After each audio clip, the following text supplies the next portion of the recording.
자, 우리 교리 강의 오늘 33번째 시간으로 죄에 대해서 좀 긴 시간이죠.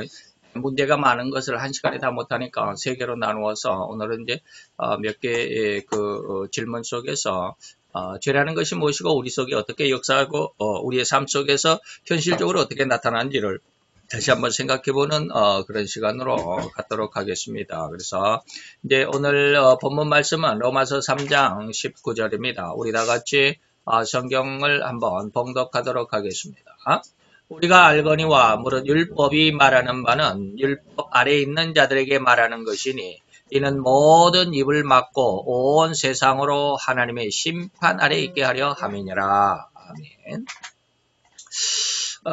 이제 우리가 이 말씀 속에서 우리가 지난 시간 좀 다른 말씀 그 본문을 가지고 5번까지 했고 오늘 6번입니다.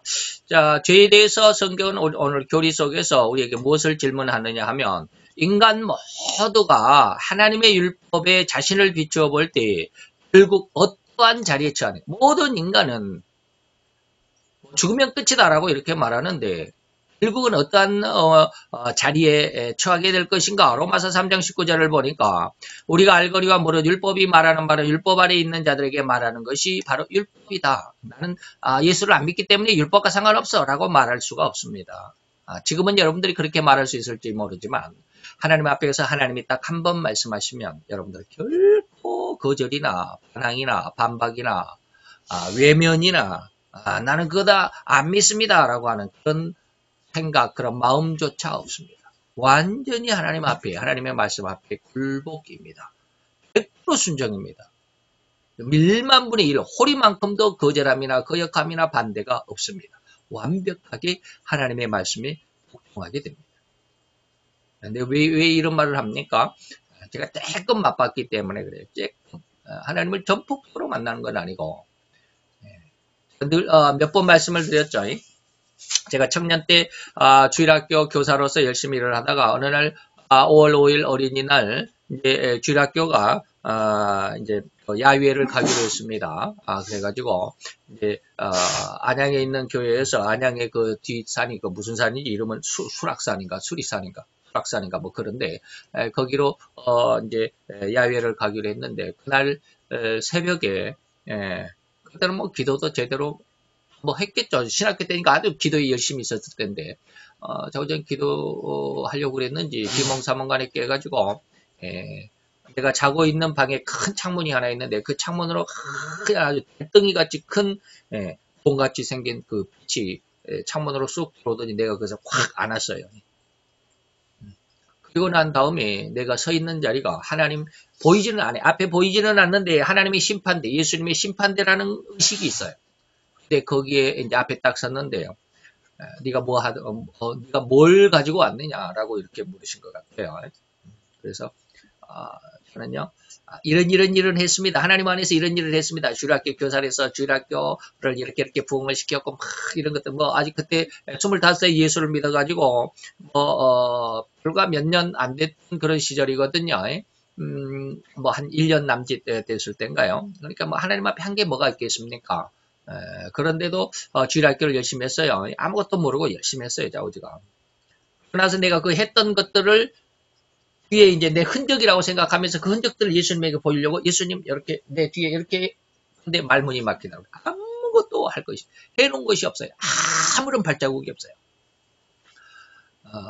그러면서 이제 하나님께서 무엇인가 한마디 하셨는데 그때 내 마음이 하나님 앞에 완전히 그 말씀에 반박이 없어요. 할 수가 없어요. 그냥 복종해. 아무리 잘했다 할지라도 내가 아무리 많은 것을 가졌다 할지라도 아무리 하나님 앞에서 헌신하고 충성을 했다 할지라도 그것이 하나님이 아니야 라고 말하니까 아무것도 없는 거예요. 뭐 호리만큼도 반박할 수가 없어요. 그대로 복종. 하나님 맞습니다. 이것밖에 없어요. 여러분들 그게 거짓말이라고 생각할지 모르겠지만 하나님 앞에 서보면 여러분 그렇습니다. 아무리 세상에 앞으로 적그리스도가 세상에서 내가 하나님의 뜻대로 내가 세상을 장악했습니다라고 그렇게 자신감 있게 할지라도 하나님 앞에 딱 섰을 때 너는 지옥이야라고 말하면 절대로 반박 못합니다. 마태 7장 23절입니다. 내가 예수 이름으로 선지자 노릇하고 많은 기적과 능력을 행하고 많은 병자를 일으키고 많은 일을 했지 않습니까? 예수님 나 잘했죠. 나는 너를 알지 못한다. 이 불법 행한 자의 한마디면 끝나버립니다. 이렇게 누구네 집에 가서 이렇게 기도해가지고 이렇게 귀신을 쫓아냈습니다. 어떤 병에 걸린 사람 내가 이렇게 기도해서 어떻게 이렇게 했습니다. 전혀 하나님 앞에 자랑거리가 못 됩니다. 네. 이게 뭐예요? 모든 입을 틀어막기 위해서, 온 세상으로 하나님의 뭐 아래 있게 하기 위해서? 심판 아래 있게 하기 위해서. 네. 그래서 아주 조금 하나님의 심판대 앞에 서봐서 이렇게 말씀을 드릴 수 있어요. 근데 그걸 완벽하게 체험은 못했죠. 완전 100% 그냥 뭐 어떤 사람처럼 진짜로 예수님 앞에 가가지고 그렇게 한 것은 아니고 아주 조금 그렇게 맛봤는데도 정말 하나님 앞에 가서는 우리가 분명히 없구나. 분명할 수가 없구나. 자, 에베소서 2장 3절에도 말합니다. 전에는 우리도 다 그 가운데 세상 사람들처럼 말이에요.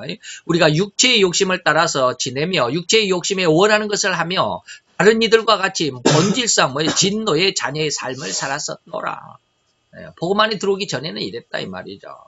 자, 이 말씀에 대해서 여러분들에게 제가 이렇게 말씀을 해드리고 싶습니다. 우리가 모든 사람은 하나님의 율법을 자기 자신에게 비추어 볼 때 우리는 결국 어떠한 자리에 서겠느냐 이 말입니다. 그럴 때 저는 저는 이렇게 말할 수 있습니다. 진노의 자리, 다시 말해 심판의 자리에 처할 수밖에 없습니다. 이것은 어떤 의미냐면 결코 인간은 하나님 앞에서 변명의 여지가 없다. 지금 제가 말씀드린 그런 겁니다.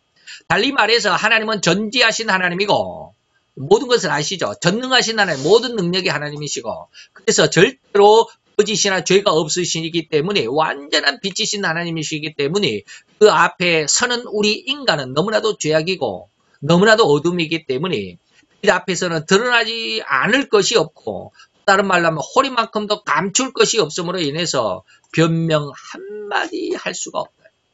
네. 경험을 해보지, 체험을 해보지 않는 사람은 이 말이 무엇인지 잘 모를 거예요. 사람들은 네가 이렇게 했다 그러면 거기에 대해서 변명을 아주 이렇게 저렇게 하고 막 그러죠. 빠져나가기 위해서. 이번에도 김정은이하고 트럼프하고 회담을 했는데 완전히 박살 나버렸죠. 아무것도 이루지 못하고. 그러니까 미국에서는 이렇다라고 이야기하니까 또 북한에서는 또 저렇다라고 그러고. 그러니까 거기에 대해서 또 미국은 이렇다 저렇다 하는 것에 대해서 또 그렇다라고 또 이렇게 완전히 반박하고 서로 네가 잘못했고 너 때문에 내가 이것을 성사시키지 않았어 라고 하는 거죠. 인간들은 전부 그렇게 변명합니다. 근데 하나님 앞에 가서 절대 변명이 없습니다. 0.000 만분의 1이라도 변명이 없습니다. 완벽하게 복종입니다. 이게 뭐예요? 모든 입으로 어떻게 해요? 틀어막게 하려고. 변명이 없어요. 모든 사람으로 모든 세상으로 하나님의 심판 아래 있게 하기 위해서. 때로는 인간들은 자기의 비리와 실수와 죄까지라도 결코 숨기려고 안달하지 않습니까? 온갖 거짓말과 입술 발림의 말로 주위 사람들의 이목을 호도시키는 짓에 혈안이 되어 자기 능력을 과시하고 자기의 결백을 또한 드러내려고만 하고 있지 않는가 이 말입니다. 요즘 희한한 건 뭔 줄 아십니까? 이런 말을 이렇게 예배 시간에 좀 해서 죄송하지만 예전에 지금 문재인 정부가 어떻게 태동했다고 할 수 있습니까? 국민들의 촛불혁명이다라고 이렇게 늘 이야기를 하죠. 그때 촛불혁명이 얼마만큼 100만 명 정도 모였다라고 이렇게 말들을 하고 막 했죠. 그래서 날마다 100만 명이 모였다라. 근데 요즘에 태극기 집회라고 하는 태극기 집회가 몇 명이 모입니까? 그저께 3월 1일 날은 약 100만이 모였다라고 주장합니다. 그런데 약 우리 보통 한 60만 정도 모였을 거라고 이렇게 추산을 하는데 그냥 튀기에서 100만이라고 막 그러죠. 그런데 100만에 60만이든 100만이든 자우지간 그 엄청나게 많은 사람들이 서울역에서 광화문까지 행진을 하고 문재인 대통령 지금 잘못한다라고 막 그렇게 하고 그러는데 뉴스 한마디 보셨습니까? 한마디 없습니다. 한마디도 뉴스 한마디 안 나옵니다. 네. 왜 그럴까요? 촛불혁명의 무서움을 알거든요. 그들이 촛불혁명으로 지난 정권을 무너뜨리고 자기 정권을 세웠잖아요. 그런데 여기에서도 또 촛불이 이제 또 일어나려고 그러니까 이거 이제 태극기로 일어나려고 그러니까 이것을 전혀 방송을 장악하고 나서 방송에 일절 한마디 나가지 못하도록 하고 있잖아요. 너무 기가 막히게 그 많은 사람들이 모여서 서울역에서 광화문까지 한 4km 정도 되는가요? 그 길을 그렇게 끝이 안 나도록 그렇게 길게 한 줄이 이렇게 꼬리를 물고 그렇게 줄을 이어서 행진을 했는데도 뉴스 한마디 안 나옵니다. 자기 결백, 자기 자랑만 하고 있잖아요. 그러나 하나님 앞에서는 결코 그들의 그러한 입술 발림의 말 한마디, 단 한마디의 변명도 소용이 없음을 그 자신 스스로가 느끼게 될 겁니다. 지금은 하나님 앞에 가서 나 이런 거 했습니다. 이런 거 저런 거 했습니다. 자랑하겠지만 그렇지 못합니다. 하나님 앞에 서는 순간에 전혀 우리는 한마디 대답도 못합니다. 그래서 결국 하나님은 모든 인간들, 그 죄인들의 입을 막게 될 것이고 인간들은 절대로 하나님 앞에서 그들의 입을 틀어막을 수밖에 없는 그러한 위치에 서게. 이게 바로 하나님의 백보자 대심판입니다. 그때 당당히 말할 수 있는 입이 있을까요? 있습니다. 어떤 입이요? 기도문에 있잖아요. 우리가 우리에게 죄 지은 자를 용서해 준 것 같이 우리 죄를 용서해 주옵시고. 하나님 앞에 당당히 내놓을 수 있는 거 그거 하나밖에 없습니다. 세상에 용서와 사랑을 실현하는 자들. 그래서 아시아 7교회 중에 사랑이 많은 교회 필라델피아 희망이 없잖아요. 실수와 잘못이 많지만 사랑 한마디로 끝나는 거예요. 자, 7번째로 넘어갑시다. 아담 이후에 우리 모든 인간들은 우리 스스로 하나님이 본래 창조하신 그 완벽한 죄가 없는 그 상태로 완전한 인격으로 될 수 있을까? 우리 장로교 교회는 그걸 부정합니다. 안 된다. 살아서는 안 된다 그러죠. 자, 봅시다. 성경은 에레미야 17장 9절에 보니까 만물이 너무 더럽고 추악한데 그리고 거짓된데 그러나 만물보다 더 거짓되고 더 심하게 부패된 것이 무엇이다? 인간의 마음이다. 누가 이것을 알겠느냐? 인간의 마음이 최고라고 생각하고 인간들은 자기 자신을 아주 그냥 강력하게 자기 자신을 주장하고 있죠. 로마서 8장 5절로 8절까지 봅시다. 육신을 쫓는 자는 육신의 일을, 영을 쫓는 자는 영의 일을 생각하나니 육신의 생각은 뭐요? 사망이다. 그러나 영의 생각은 생명과 평안이다. 라고 이렇게 6절에서 말하고 있습니다. 자, 7절, 8절 읽어보시고요. 여기에 대해서 저는 여러분들에게 이렇게 말씀을 드리고 싶습니다. 제시된 에레미야 17장, 로마서 8장에 제시된 성경 구절에서 교제가 요구하는 답은 뭐예요? 결코 인간은 완전한 인격으로 회복될 수가 없다. 이게 장로교 교리입니다. 그러면 어떻게 회복이 됐느냐? 죽어서 영화가 된다. 죽어서야 비로소 모든 죄를 다 씻을 수 있다라고 이렇게 가르치는 게 우리 장로교 교리입니다. 그러나 저는 로마서 8장 30절을 여러분들에게 제시하고 싶습니다. 장로교 목사임에도 불구하고 저는 장로교의 죽어서야만 영화가 된다라는 말씀을 조금 반박하기보다는 그것을 추종하지는 않습니다. 로마서 8장 30절에 보니까 또 미리 정하신 자들을 부르시고 그들을 부르신 그들을 또한 의롭게 하시고 의롭다 하신 그들을 어떻게 하신다? 영화롭게 하신다. 어떻게 죽여갖고 영화롭게 하신 것이 아니라 살아있을 때 영화롭게 하신다라는 것입니다. 곧 이러한 구절에서 성도가 이제 영화롭게 되는 곧 인격의 완전한 회복이 가능하다라고 저는 이렇게 주장합니다. 이것을 저는 늘 말하는 영성인이다라고 이렇게 말하죠. 하나님은 절대로 인간을 하나님의 모양과 형상으로 만드셨고 또한 이러한 형상으로 세상을 정복하고 다스리고 그리고 그 능력의 모양과 형상으로 번성하여 땅에 충만하도록 그래서 영원토록 복을 받는 존재가 되기를 원하신 것이 하나님의 뜻이었습니다. 하나님의 마음이었습니다. 그런데 과연 인간이 범죄했다고 해서 이러한 하나님의 의도가 어그러졌을까? 잘못되었을까? 실패했을까? 아니면 시행착오가 되어서 다른 어떠한 방편으로 인간을 어떤 다른 방편으로 구원하시는 것일까? 아니다. 하나님은 결코 변개함이 없다 그랬습니다. 절대 하나님은 변개함이 없으시는 불변하신 하나님이시기 때문에 비록 인간이 범죄했을지라도 절대로 인간에게 주신 3대 축복 뭐라고요? 3대 축복이 뭡니까? 그리고 그것을 3대 축복 또 3대 권능이라고도 하는 것인데 이것은 절대로 유효하다. 세상 끝날 때까지 인간이 하나님을 거역하고 반대하고 하나님을 도전하고 적글도가 하나가 아니라 수백 명, 수천 명, 수만 명, 수억이 나타나다 할지라도 하나님의 뜻은 결코 변할 수가 없다.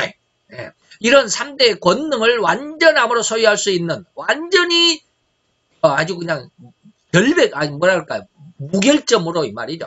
무결점으로 결점이 없이 한치의 오차도 없이 3대 권능을 다 이룰 수 있는 영적인 권능을 가진 인간이 될 수 있다. 바로 이러한 영적 권능, 3대 권능은 뭐라고 그랬어요? 정복하고 다스리고 땅에 충만한 이것이죠. 이런 영적인 권능으로의 인간으로 육성하기 위해서 하나님의 의도는 범죄 이후에 예수 그리스도의 무엇을 거기에 덧입히셨다? 계속의 십자가, 예수 그리스도의 십자가에 계속의 피를 덧입히셨고, 또 한 걸음 더 나가서는 성령 하나님의 3대 책망을 받아야 된다. 3대 책망으로 인해서 3대 축복을 얻게 된다 이 말입니다. 그래서 죄에 대한 책망으로 우리가 청결함을 얻고, 의에 대한 책망으로 우리가 진리의 하나님의 깊은 의도를 알게 되고, 그리고 세상 심판에 대한 책망으로 인해서 우리가 세상을 정복하고 다스리는 권능을 얻게 된다라고 이렇게 말씀했습니다. 그래서 이것이 바로 3대 축복으로 변하게 되게 될 것이다. 이로 말미암아 이 세상뿐 아니라 영적인 세계까지라도 능히 정복하고 다스리고, 그리고 영성인의 번성과 충만하기까지 축복을 받는 인간들로 하나님께서 세우시기를 원하셨고, 그렇게 이끌어 가시기를 원하시는 게 하나님의 의도였다. 이 영성인이 오늘 이 질문의 답과 같이 온전한 인간이 되는 기회가 있다. 아무나 되는 건 아닙니다. 아무나 되는 건 아닙니다.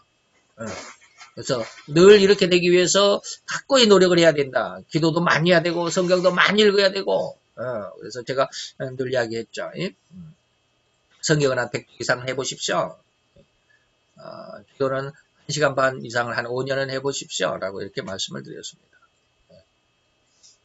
8번째입니다. 죄성은 우리 인간이 어디에 이 죄성이 자리 잡고 있을까? 늘 여러분들에게 말씀드린 것이죠.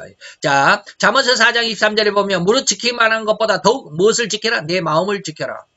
내 생명이 여기에 있다. 생명의 근원이 여기에 있다. 그잖아요. 마태 15장 19, 20절에 마음에서 나오는 것이 바로 죄다. 마음에서 나오는 것이 악한 생각, 살인과 간음과 음란과 도적질과 거짓 증거와 회방이니 이런 것들이 사람을 더럽게 하는 것이요 씻지 않은 손으로 먹는 것 사람을 더럽게 하지 못하느니라. 음식은 사람을 더럽게 하지 못해요. 먹는 것 갖고 너 구원 받느니 지옥에 가는 이런 거 할 수 없어요. 물론 저는 개고기는 안 먹지만 좀 찝찝해서 안 먹어요. 느낌상 안 먹어요. 근데 개고기 먹는다고 해서 지옥 가는 거 아니에요. 짐승의 피를 하나님이 분명히 먹지 말라고 그랬습니다. 그런데 짐승의 피를 요즘에 선짓국 먹는다고 해서 지옥 가는 건 아닙니다. 구원과 전혀 상관없어요. 그래서 거룩하고 그냥 뭐 돼지는 굽이 갈라졌지만 되새김질 못하잖아요. 그러니까 돼지고기 먹으면 안 된다. 돼지고기 먹으면 지옥에 가고, 그래서 소고기만 먹어야 된다. 소고기 먹으면 소고기만 먹는 사람은 천국에 간다. 아닙니다. 절대로 아닙니다. 소고기 먹는다고 해서 천국 가는 거 아니에요. 돼지고기 먹는다고 해서 지옥 가는 거 아니에요. 썩지 않는 신으로 먹는 것은 뭐예요? 세상의 음식으로는 절대로 구원과 멸망을 가늠짓는 건 아니에요. 뭐가 있어요? 마음이 중요해요. 마음에 무엇이 담아있느냐 이 말이에요. 자, 무엇이 죄성은 우리 인간이 어디에 자리하고 있습니까? 마음입니다. 이것은 마인드가 아닙니다. 하트입니다. 이 마음은 절대로 성부 하나님의 형상으로 인간에게 주어진 것입니다. 늘 모양과 형상 그랬을 때 모양은 뭐예요? 삼위일체의 모양이고, 형상은 성부의 형상, 성자의 형상, 성령의 형상. 그래서 성부의 형상은 거룩한 마음, 성자의 형상은 우리의 지혜의 말, 그 다음에 성령의 형상은 우리의 능력, 행동, 힘이다 그랬습니다. 달리 말하면 성부 하나님은 삼위 하나님 중에서 제1위이시죠. 그래서 서열은 없다 할지라도 삼위 하나님이 권능이 동등하죠. 능력이 동등하고 영광이 동등하고 그렇습니다. 그래서 서열이 없습니다. 그러나 가장 중심은 아버지를 할 수 있죠. 성부 하나님이 할 수 있죠.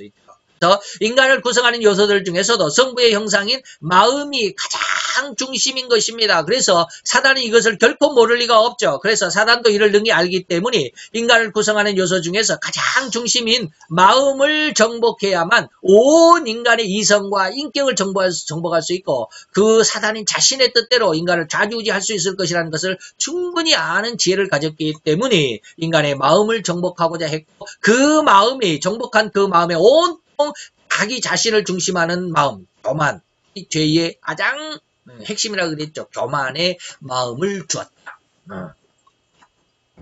그래서 인간의 마음이 죄가 들어있다. 이것을 저는 뭐라고 했고, 늘 죄성이다라는 말로 말씀을 드렸죠. 예? 9번째입니다. 9번째 죄에 대한 9번째 질문. 율법이 하나님의 범에 의한 완전한 행위를 요구한다라고 할 때, 죄란 외부적인 행위에 따른 결과로만 국한. 그러니까 죄는 어디에 있어요? 내 마음속에도 있습니다. 밖에서도 있습니다. 이게 뭘까? 내 마음속에서는 내 마음으로 무엇인가를 해야 되겠다라고 하는 것이 하나님을 거역하게 되는 그런 마음. 야, 내가 저거 남의 것인데 참 갖고 싶다. 이거 도적의 마음이죠. 이성을 보고 참, 그러면 이제 또, 간음의 마음이죠. 예. 내게 주어지지 않는 어떤 권세. 내가 저기서 한번, 저 권세에 올라가 봐야겠다. 그럼 그 욕심, 세상의 권세의 욕심이잖아요. 이것이 사사기서 9장에 있습니다. 시나무, 무화과나무, 포도나무, 뭐 이런 나무 얘기, 왕이 돼달라 막 그러잖아요. 포도나무는 안 돼. 나는 왕이 되지 않아. 무화과나무도, 감람나무도 다 거절하잖아요. 근데 가시나무는, 그래, 내가 너의 왕이 되어줄게. 내 말을 안 들으면 내 가시가 너를 막 찔를 거야. 막 그러잖아요. 자기가 되지 않아야 할 그 무엇인가를 요구했을 때, 하지 말아야 할 것을 했을 때, 지난 정권에서도 많은 그런 일이 있었잖아요. 백성이 너무 힘들어지고, 고통하고, 나라가 그냥 흔들거리고, 그러잖아요. 이것이 외부적인 어떤, 그런 어떤 죄가 있을 수도 있고, 자기 마음속에 있는 죄가 있어요. 외부적인 것은 뭐예요? 자꾸 나를 이렇게 충동질하는 거잖아요. 자, 이런 것이 있을 때, 마태오 5장 20절, 22절 봅시다. 나는 너에게 이르노니 형제에게 노하는 자마다 심판을 받게 되고, 형제에 대하여 라가라고 욕하는 자에게 막 공회에 잡히게 되고, 미련한 놈이라고 욕하는 자에게 지옥불에 들어가게 되리라. 나는 너에게 이르노니 여자를 보고 음욕을 품는 자마다, 방금 말씀드렸죠. 이것이 마음속에 있는 죄입니다. 그 다음에 갈라디아서 5장 17절, 24절, 이제 18절로 23절까지 떼어내고, 17절, 육체의 소욕은 성령을 거스린다. 육체의 소욕은 성령을 거스린다. 이건 뭐예요? 세상적인 욕심과 삶의 모습입니다. 세상에 너무 열심히 살면, 열심히 사는 것은 사람 다 좋아하잖아요. 그것이 진짜 사람이 사는 법이라고 그러잖아요. 근데 열심히 세상을 살면 살수록 하나님의 법을 거역하는 겁니다. 이런 말을 하면 정말 안 믿어지죠.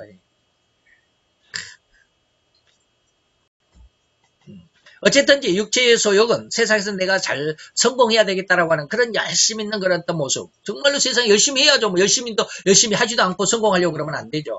근데 그게 성령을 거스린다라고 하는 것을 어떻게 세상이 이해할 수 있을까? 저는 이거 굉장히 고민이에요. 어떻게 저것을 알게 할 수 있을까? 아무리 그냥 강하게, 쉽게 말하면 주입식으로 강하게 내 자신을 주장하면, 절대 저 사람들 받아들일까? 안 받아들이.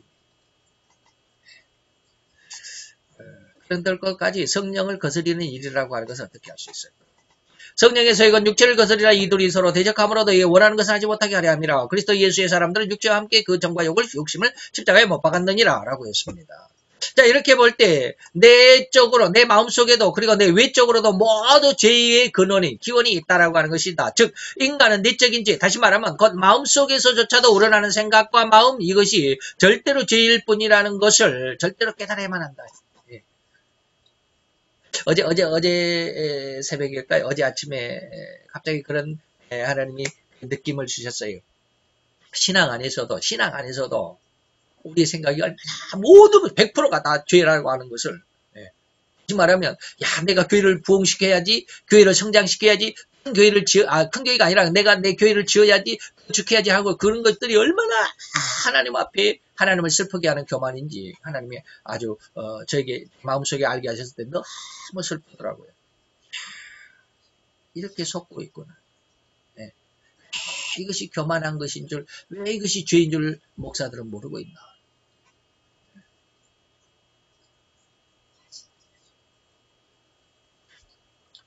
여러분들이 늘상 넘어갑시다. 어쨌든지 우리는 우리 인간이 예수 그리스도의 십자가의 대속의 보혈을 믿음으로 자기의 죄를 회개하는 그 순간 성도가 되는 것이지만은, 그렇죠.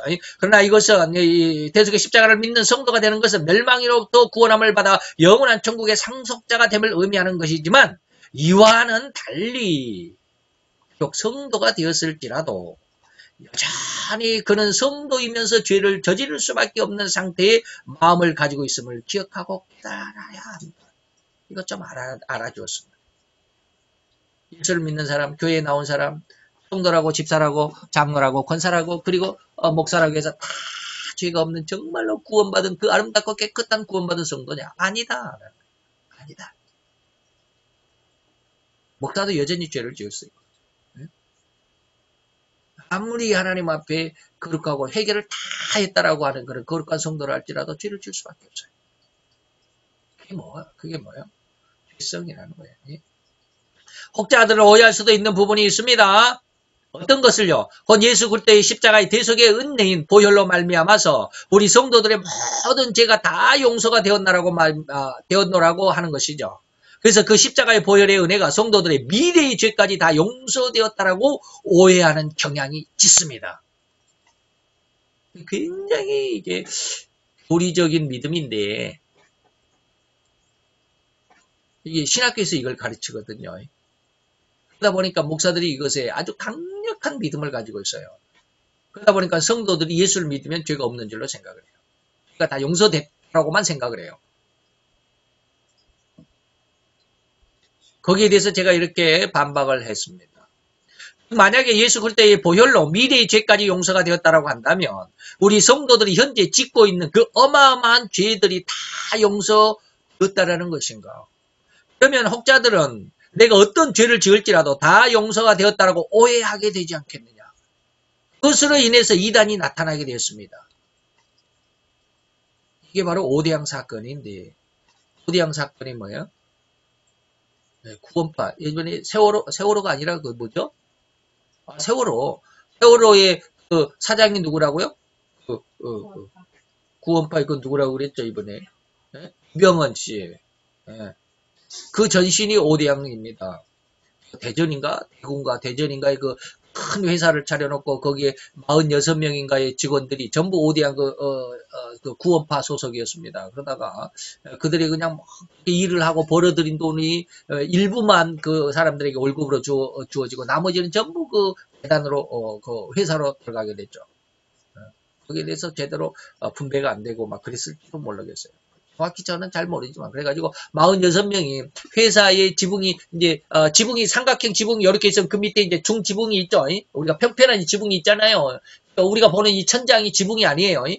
그 천장하고 지붕 사이에는 이렇게 삼각형으로 이렇게 저기 공간이 있죠. 공간이 있습니다. 거기에 46명이 다 올라가서 한꺼번에 독약을 마시고 다 죽었습니다. 가지고 며칠 만에 아무도 거기 공장에 사람들이 없으니까 며칠 만에 경찰이 들이닥쳐서 아무리 사람을 찾아도 없는데 냄새가 나고 그랬겠죠. 그러다 보니까 천장을 뜯어보니까 거기에 46명의 죽어있는 시체들이 있었어요. 다 끄집어내고 아주 1970년도인가요? 아마 그랬어요. 오대양 사건입니다. 그들이 뭐예요? 구원파라고 하는 집단, 잘못된 종교 집단인데 그들의 주장이 뭐야? 나는 이제 예수의 피로 다 용서를 받았으니까 내가 행하는 것은 전부 이제 용서가 됐다. 미래의 죄까지 다 용서가 됐다. 그러니까 내가 하는 것은 죄가 아니다라는 거예요. 그러다 보니까 뭐요? 남에게 돈을 빌려가지고 안 갚아도 돼.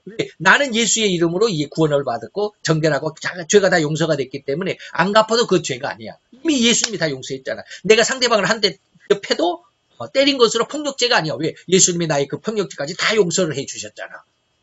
굉장히 희한한 아주 비약적인 믿음이잖아요. 의식을 넘어가는 그런 의식을 가진 믿음이 되어버렸습니다. 이게 오대양 사건의 진실, 구원파들의 핵심입니다.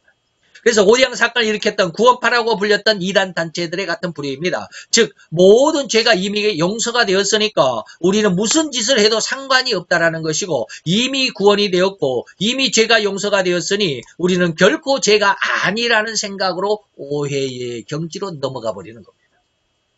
예수님의 십자가는 미래의 죄까지 용서가 된다. 곤란하죠. 그래서 그들은 남을 착취해도 죄가 안 되는 것이고, 남의 돈을 빌렸다가 갚지 않아도 죄가 되지 않는 것이었고, 남을 때려도 죄가 되지 않는다는 그런 어떤 사상을 가지고 있었습니다. 무섭죠? 이 이단이라는 게 이렇게 무섭습니다. 예수님은 뭐야? 마태복음 5장에서 홀이라도 갚지 않으면 너희들이 지옥에서 나올 수 없어. 너 하나님 앞에 예물 드리다가 내 형제에게 홀인만큼의 어떤 감정이 있으면 그 재단에게 재물을 드리기 전에 재물을 그냥 놓고 그 자리 놓고 가서 형제와 사과해라. 그러잖아요. 믿는 자들에게 지금 예수님이 그렇게 말씀하십니까? 믿는 자들에게. 성도들은 여전히 죄를 지을 수가 있고 짓고 있는 그러한 심성이라는 것을 우리는 깨달아야 합니다. 마음속에 죄가 무지 많아요. 이것 때문에 하나님 앞에 늘 기도합니다. 그래서 저는 이걸 압니다. 이 죄가 이러한 마음이 없어지는 게 심판의 권능을 얻는 겁니다. 늘 이야기하잖아요. 지난 시간에도 말했고 아침에도 이야기했습니다. 아무런 세상에 대한 미련과 욕심, 다음 시간에도 말씀을 드릴 겁니다. 세상에서 가장 아름다운 마음이 어떤 마음이냐? 청결한 마음입니다. 다음 시간에 말씀을 드릴 겁니다. 마태 강의에서 보겠습니다. 그런 마음이 돼야 돼요. 너무 기가 막힌 마음. 하나님이 그런 마음을 원하셨어요. 바로 이때 성도가 죄를 짓는 것은 이미 예수 그리스도의 십자가의 은혜로 말미암아 죄사함을 얻은 죄가 아니다. 또한 철저한 믿음으로 이걸 받아들여야 할 것이다. 죄를 짓게 되는 상황은 오로지 성도의 심성 속에 들어있는 죄의 근원, 곧 죄성이라고 말할 수밖에 없는, 그래서 죄성이라고 말할 수 있는 죄를 지은 성질이 여전히 그대로 남아있습니다. 예수의 십자가의 은혜로 구원을 받은 성도라 할지라도 여전히 그 속에 죄성이 남아있다. 그러니까 예수의 십자가의 대속 보혈은 우리의 죄성을 해결하는 그러한 은혜가 아닙니다. 그런 하나님의 약속이 아닙니다. 예수의 십자가는 우리를 구원한다라는 표현이고 우리의 마음속의 죄를 그것이 씻어주겠다는 하나님의 약속은 의사 성령의 3대 책망입니다. 이것을 모르죠. 이것을 구분을 못하잖아요. 그래서 이 심성 중심에 자기의 또아리, 자기 자리를 자리 잡고 틀고 앉아있는 이 죄성을 성도들은 아직 미처 깨닫지 못하고 있는 것이죠. 이 죄성이 우리가 성도임에도 불구하고 계속하여 죄를 짓게 만드는 죄의 근원이다. 그래서 예수를 믿는 사람도 목사들도 막 싸우잖아요. 부간에 많이도 싸우래. 목사들은 정말로 예수 그리스도의 십자가의 대속의 은혜로 다 죄가 용서되어가지고 죄가 없다 그러면 목사의 부부처럼 그렇게 아름다운 부부의 관계는 없어야 되잖아요. 더 이상 없어야 되잖아요. 목사들도 많이 싸우잖아요. 저도 싸우지만. 어쩐지 이 죄성의 좌소가 바로 어디예요? 인간이고 그 중심인 마음, 마인드가 아닌 하트입니다. 그래서 성도가 죄를 짓는 것은 결코 외적인 요인도 있지만 남이 나를 한 대 때리면 또 그거 때려야 되잖아요. 이것이 외부로부터 오는 나의 죄의 발로잖아요. 하지만 우리의 내적인 요인, 우리 마음에서 이러한 죄가 너무 많이 나타나고 있다고 하는 것을 우리 성도들은 결코 쉽게 여기서는 안 된다라는 것이죠. 10번입니다. 마지막이죠. 자, 10번. 신명기 6장 5절 또는 누가복음 11장 42절을 비교해서 하나님의 요구를 이루기 위해서는 무엇과 무엇이 일치해야 될까? 자, 신명기 6장 5절에 보니까 너는 마음을 다하라, 성품을 다하라, 그리고 힘을 다해서 네 하나님을 사랑하라. 자, 누가복음 11장 42절에 보니까 화 있을진저 너희 바리새인들이여 너희가 박하 운양과 모든 채소의 11절을 드리지만 공의와 하나님의 의에 대한 사랑은 버리는도다. 그렇기 때문에 너희는 이것도 하고 그것도 버리지 말아야 한다. 양쪽 다 해라 이 말이에요. 근데 옛날 법 안에 있는 사람들은, 다시 말하면 자기를 자랑하기를 좋아하는 사람들은 뭐요? 아주 근처의 11조까지는 다 드리지만 공의와 하나님에 대한 사랑은 버렸다. 이것만 취하고 저것은 버렸다. 이런 뜻이잖아요. 그런데 예수님은 뭐예요? 이거 절대로 버리지만 이것도 좋고 11조도 근처 11조까지는 해야 되고 그러지만 하나님의 법도 절대로 따라야 된다. 이런 뜻이죠. 그러니까 이제 여러분들에게 이렇게 말씀드리겠습니다. 마음과 행위가 일치해야 한다. 무엇과 무엇이 일치해야 합니까? 하나님의 요구를 이루기 위해서 무엇과 무엇이 마음과 뭐요? 행위, 언행심 세 가지인데 언행심. 이것을 우리는 인격이라고 말하죠. 또한 이 인격이 완전한 일치를 이룰 때 이것을 완전한 영의 사람이라고 말하고 있습니다. 우리는 말하는 것과 마음이 다를 때가 있죠. 마음속에는 은근히 무언가 계산이 있으면 말로는 막 저 사람을 이제 쉽게 말하면 꼬드겨야 되잖아요. 특히 사기꾼들. 욕심을 나타내기 위해서 내가 너 보이싱피싱한다? 이렇게 말하지 않잖아요. 내 말을 믿어야 돼. 거짓말하는 건 내 거짓말을 네가 믿어야 돼. 얼마나 여러분 요즘에 그 텔레비에 도시경찰이 있잖아요. 옛날에 시골경찰이 있는데 이제는 도시경찰 하는데 누구 나오면 장혁, 아주 무술 잘하는 그 영화배우 장혁이가 나오는데 이번에 어떤 일이 있었냐면 서울 용산경찰서의 그 지능수사대 거기에 이제 배치를 받아가지고 있는데 어떤 첩보를 받았냐면 어떤 사람이 보이시피싱을 당하고 있어요. 근데 이 사람은 이게 자기 결혼자금 3천만 원인가 1,300만 원인가 3천만 원인가를 지금 경찰로부터 전화를 받아서 당신 통장이 대포 통장으로 지금 문제 통장으로 지금 유용하고 사용이 됐으니까 여기 검찰청에 당신 통장이 지금 입금 정보가 돌았으니까 당신 통장을 다 막아라. 그리고 거기에 돈을 다 빼라. 그리고 금융감독원에 맡겨놔라. 그리고 해결이 되면 금융감독에서 다시 당신에게 이자까지 붙여서 이제 당신 통장에 넣어줄 것이다. 그러니까 돈을 다 빼와라.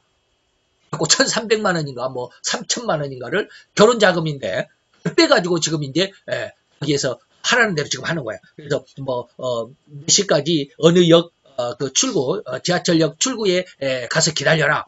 근데 거기 금융감독원에 네가 가면 안 된다. 네가 가면 이게 이게 너무 바빠고 만나주지도 않아. 그러니까 우리 감독원 직원이 직접 너에게 갈게. 그래가지고 모든 서류를 다 해갈 테니까 그때 네가 사인만 해라. 모든 서류를 가방에 하나씩 갖고 와가지고 사인을 해. 그래가지고 1,300만 원을 이제 사이버 수사대 장혁이가 타면서 사이버 수사대 이제 반장하고 장혁이가 타고 이제 몇 사람이 이제 수사원들이 있을 거 아니에요. 탁 타고 기다리고 있는 거예요. 그래가지고 돈을 건네주기만 바라는 거예요. 건네줘야지 현행범이잖아요. 돈을 건네주기 전에 잡아버리면 아닌데 하고 발뺌해 버리니까. 그래서 돈을 건네주자마자 딱 그러니까 그냥 문 탁 다다다닥 가지고 양쪽에서 손을 탁 잡고 그래가지고 이제 그 돈을 이제 찾아줬겠죠. 경찰서, 용산 경찰서까지 가서 그랬어요. 근데 이때 제가 지금 뭘 하라고요? 정말로 그 사람들이 그 돈을 갈취하기 위해서는 내가 금융감독원 직원인 것처럼 속여야 되잖아요.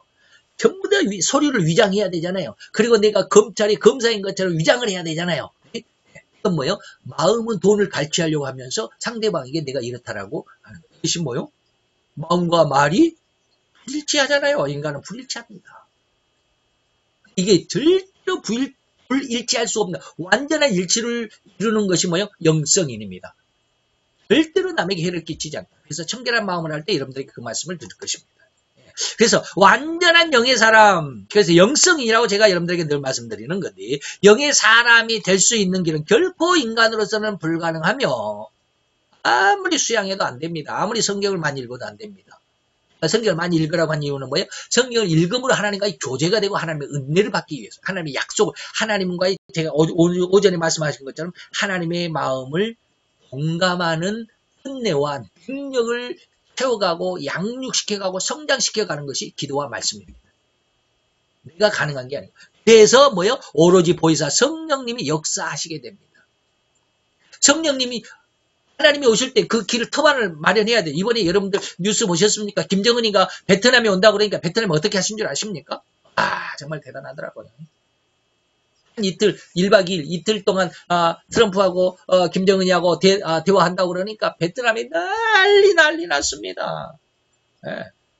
길을 그냥 막 다 헤집어 놓고 그냥 다시 깔고 그 회담장 안에 아주 지저분한 쉽게 말하면 막 다 쓰러져 가는 그런 뭡니까 체육관 같은데 거기를 다 잘라내고 완전히 세단장이에요. 이야 참 어마어마하게 완전히 손님 맞을 준비야. 이게 뭐예요? 손님 맞을 준비입니다. 세상에서도 그렇게 하잖아요. 우리가 성령 하나님 우리 마음속에 들었는데 우리 마음이 지저분한 죄를 그대로 두고 그 위에 성님이 오시라고 하면 오시겠느냐 이 말이에요. 죄와 하나님과 벨리알은 조화를 이루지 못한다. 죄가 있는 곳에 하나님 역사할 수 없어요. 우리 마음을 다 뭐한다? 깨끗이 하나님 맞을 준비를 하는 것입니다.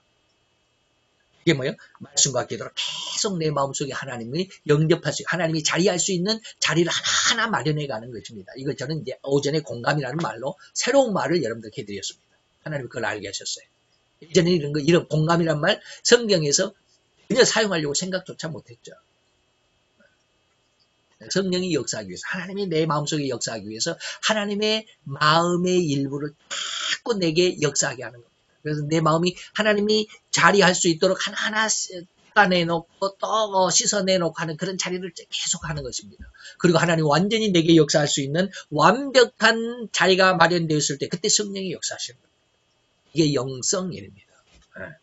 그래서 소이사 성령님의 역사하심이 이제 예수 그리스도의 십자가의 대속을 믿는 자들에게 그래서 구원함을 얻은 성도들에게 드디어 나타나게 되는 것이죠.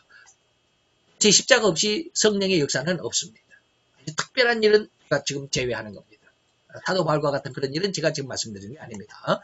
그래서 나타나게 되는 길이고 이것이 뭐다? 오직 유일한 방법이다. 여러분들이 죄성에 대해서 좀 알게 되고요. 죄질에 대해서 좀 알게 되고요. 하나님 은혜에 대해서 알게 되면 좋겠습니다. 이와 같은 은혜가 우리 모든 자들에게 풍성해지기를 축원해드리면서 기도합시다. 할렐루야 주님, 오늘 너희와 이 귀한 사랑과 영광을 감사드리나이다.